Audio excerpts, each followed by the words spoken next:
여러분, 건강해지려고 시작한 단전호흡이 당신의 뇌압을 높이고 노화를 재촉하고 있다면 믿으시겠습니까? 당장 멈추셔야 합니다. 잘못된 호흡은 보약이 아니라 독입니다. 남들 다 좋다는 단전호흡이 왜 수명 단축 호흡이 되는지 하버드 의대가 밝힌 과학적 근거와 함께 그 충격적인 진실을 지금 바로 공개합니다. 반갑습니다. 회춘의 비밀 단전과 호흡 사용법으로 여러분께 젊음을 선물하는 이성권 원장입니다. 30년 넘게 의료기공을 연구한 저조차도 과거에 지독한 단전호흡의 부작용을 겪었습니다. 처음엔 도대체 무엇이 문제인지 몰랐습니다. 그래서 오늘은 여러분의 건강과 장수를 위해 꼭 필요한 호흡 이야기를 해볼까 합니다. 바로 단전호흡에 대한 진실인데요. 건강에 좋다, 심신안정에 최고다, 이렇게 널리 알려진 단전호흡, 사실은 단전호흡 하지 마세요라고 제가 단호히 말씀드리겠습니다. 왜냐고요? 무턱대고 단전호흡 따라 했다가는 생각보다 심각한 부작용을 겪을 수도 있기 때문입니다. 아니, 도대체 무슨 소리냐고요? 건강 프로그램이나 명상 유튜브에서도 다들 좋다고 하는데 왜 하지 말라는 거야? 하실 분들을 위해 오늘은 하버드 의대의 호흡에 대한 과학적인 시각과 호흡 전문가인 제가 직접 경험하고 오랜 세월 축적된 의료기공의 지혜를 빌려 단전호흡에 숨겨진 위험성과 오해를 아주 쉽고 깊이 있게 풀어드리겠습니다. 실제로 저희 한손원을 찾아오신 50대 남성 회원분의 이야기입니다. 퇴직 후 건강을 위해 독학으로 단전호흡을 하셨는데 어느 날부터 극심한 두통과 안구충혈, 밤마다 심장이 뛰어 잠을 못 자는 지경에 이르렀습니다. 병원 검사로는 정상인데 몸은 타들어간다고 하셨죠. 이게 바로 전형적인 상기증입니다. 억지로 배에 힘을 주어 복압을 높이니 뜨거운 피와 기운이 머리로만 쏠린 겁니다. 건강해지려던 노력이 뇌혈관을 위협하는 시한폭탄이 된 셈이죠. 왜 이런 일이 벌어질까요? 하버드 의대의 최신 연구와 생리학적 근거로 설명해 드리겠습니다. 첫째, 보어 효과, 보어 이펙트의 역설입니다. 숨을 크게 마신다고 산소가 세포에 전달되지 않습니다. 억지로 마시는 숨은 이산화탄소를 과하게 배출시켜 정작 세포는 산소 굶주림 상태에 빠지게 만듭니다. 이것이 노화를 촉진합니다. 둘째, 뇌압 상승이 원인입니다. 과도한 복압은 하대 정맥을 압박해 혈액순환을 방해하고 뇌의 노폐물을 씻어내는 글림파틱 시스템을 망가뜨립니다. 뇌를 쓰레기통으로 만드는 호흡을 하고 계신 건 아닌지 점검해야 합니다. 셋째, 교감신경의 폭주 때문입니다. 숨을 참는 행위는 뇌에 질식위기 신호를 보냅니다. 몸은 비상사태로 인식해 스트레스 호르몬인 코르티솔을 뿜어냅니다. 편안해지려고 시작한 호흡이 몸을 전쟁터로 만드는 격이죠. 여러분, 요즘 주변에 예전과 달리 단전호흡 수련장이 눈에 띄지 않습니다. 왜 그럴까요? 저도 경험한 대로 단전호흡의 부작용 때문입니다. 이처럼 단전호흡이 어쩌다 몸을 망가뜨리는 주범으로 전락했는지 단전호흡에 대한 오해와 비과학적인 부분에 대해 심도 있게 짚고 넘어가 볼까 합니다. 단전호흡은 우리 몸의 중심, 배꼽 아래 약 5cm 지점에 위치한다고 알려진 단전이라는 곳에 의식을 집중하고 숨을 쉬는 수련법으로 알려져 있습니다. 흔히 복식호흡과도 유사하다고 생각할 수 있지만 단전호흡은 단순히 배를 부풀리고 내쉬는 것을 넘어 기라는 에너지를 단전에 모으고 순환시키는 것을 목표로 합니다. 배로만 숨쉬는 일반적인 호흡과는 분명한 차이가 있죠. 단전호흡이 혈액순환 개선, 소화기능 향상, 스트레스 감소, 심지어는 만성불면증이나 두통 완화에도 도움이 된다고 말합니다. 또한 폐기능 향상, 혈압 감소 효과 등 그 잠재적 효능은 무시할 수가 없습니다. 실제로 하버드 의과대학 같은 세계적인 명문 의료기관에서도 기공이나 태극권처럼 몸과 마음을 함께 수련하는 호흡 수련법의 건강 증진 효과를 인정하고 그에 따른 연구를 활발하게 진행하고 있으며 그 긍정적인 효과 자체를 무조건 부정할 수는 없습니다. 이렇게만 들으면 진짜 모든 질병을 고치는 만병통치약처럼 들리시죠? 그럼 도대체 왜 제가 이렇게 강력하게 단전호흡하지 마세요 라고 경고하는 걸까요? 그 숨겨진 이면에는 우리가 간과해서는 안 될 중요한 사실들이 있습니다. 문제는 바로 무리한 호흡과 잘못된 호흡법입니다. 효능이 뛰어난 약도 오용하면 독이 되듯이 단전호흡 역시 제대로 알고 하지 않으면 오히려 건강을 해칠 수 있다는 것입니다. 특히 경험자의 깊이 있는 지도 없이 오로지 책이나 인터넷 정보에만 의존하여 무턱대고 혼자 하다가 심각한 부작용을 겪고 저희 한손원을 찾아오시는 분들이 의외로 많습니다. 평소에 얕은 가슴 호흡에 익숙했던 분이 갑자기 깊은 단전 호흡을 시도하면 몸과 마음에 엄청난 무리가 올 수 있다는 점을 명심해야 합니다. 그럼 어떤 단전 호흡의 부작용들이 우리의 건강을 위협할 수 있을까요?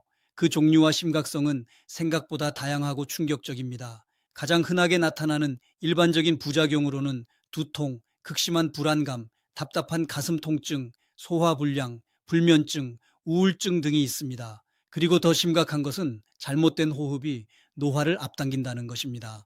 건강해지려고 시작한 건데 오히려 몸이 더 안 좋아지고 빨리 늙는다?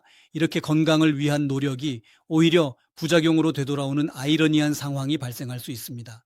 심지어 환각이나 환청 등 정신적인 장애까지 발생할 수 있습니다. 이처럼 잘못된 호흡법은 치명적인 결과를 초래하여 회복하는데 상당한 노력과 시간이 필요합니다. 대부분의 단전호흡은 들숨을 길게 마시고 억지로 숨을 참으며 배에 과도하게 힘을 주는 경우입니다. 이러한 행위는 우리 몸의 복압을 비정상적으로 급격하게 상승시킵니다. 이로 인해 가슴이 심하게 답답해지고 머리가 지끈거리는 두통을 유발하는 것은 물론 윗배, 즉 명치 부위가 극도로 긴장하게 만들고 비장과 위장 같은 소화기관에 엄청난 부담을 주게 됩니다. 결과적으로 소화불량, 더부룩함, 속쓰림 등 각종 소화기 문제를 야기할 수 있습니다. 이러면 단전호흡이 아니라 수명 단축호흡이 되는 셈이죠. 이건 결코 과장된 말이 아닙니다. 우리의 몸은 굉장히 정교하고 섬세한 유기체라서 이렇게 무리하고 부자연스러운 자극에는 즉각적이고 부정적인 방식으로 방어 기전이 작동하게 됩니다. 인체의 자연스러운 생리 메커니즘을 거스르는 행위는 반드시 대가를 치르게 마련입니다. 이처럼 단전호흡의 가장 큰 문제점은 복압입니다. 원래 복부는 아기들 배같이 부드럽고 말랑말랑해야 정상입니다. 그러나 나이 들면서 긴장과 스트레스, 비만 등으로 복압이 점차 높아집니다. 그런데 단전호흡으로 복압을 무리하게 더 높이는 꼴이 됩니다. 명치가 답답하거나 소화가 안 되고 횡격막 긴장으로 인해 호흡이 오히려 얕아질 수 있습니다. 그리고 불안감, 조급함, 수면장애, 불면증이 나타날 수 있으며 가슴 통증, 이명, 기울림, 탈모, 집중력 저하, 만성 피로감 등이 보고됩니다. 그리고 단전호흡의 대표적 부작용은 상기 현상입니다. 상기증은 뜨거운 기운이 머리로 올라가 얼굴이 달아오르고 눈이 충혈되며 두통과 어지럼증을 유발합니다.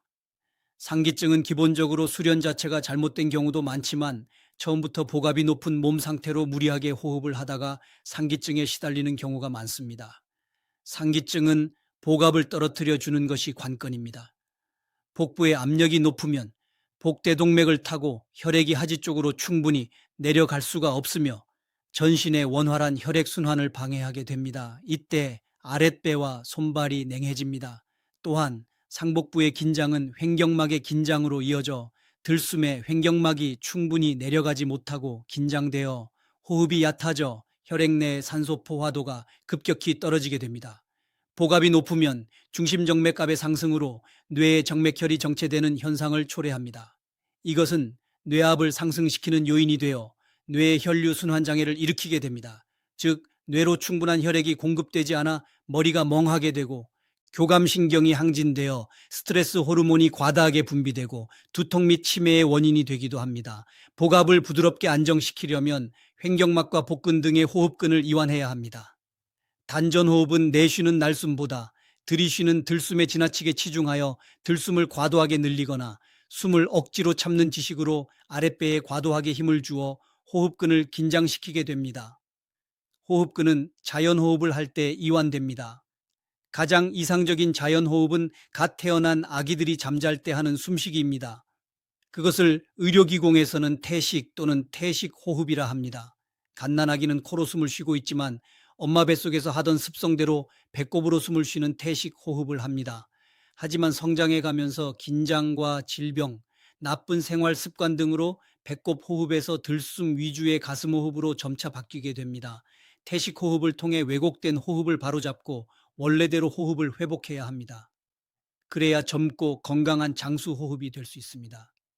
호흡 과학에서는 건강한 사람 혈액 속의 산소 포화도는 늘 95에서 99% 정도 유지되고 있어서 깊은 호흡으로 산소를 무조건 많이 마신다고 세포에 좋은 영향을 미치지 않는다고 합니다. 지속적인 과호흡으로 필요 이상의 산소가 유입되면 오히려 몸의 노화와 피로를 촉진하는 활성산소의 농도를 높이게 됩니다.